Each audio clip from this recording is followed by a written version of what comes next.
country has been fighting because there is an individual who does not accept election results once they are announced by IEBC.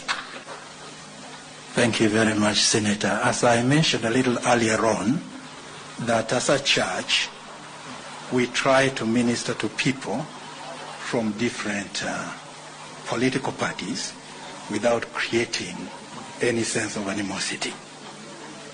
And in a function like this, which is in our church, we try to maintain that attitude, that everything else comes, whether you are UDA, whether you are ODM, whether you are Jubilee, whether you are welcome here.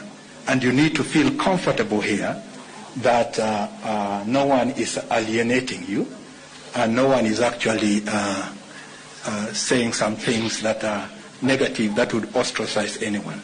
So, Mheshimiwa, I don't know whether we need to let you go on or yes, 1 minute. Provided. Yes. Sorry, I'm sorry. These things at times can be very emotional, and I'm sorry and I apologize profusely to the church.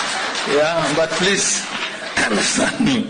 I am sorry. I am really sorry, Bishop, if I've gone beyond.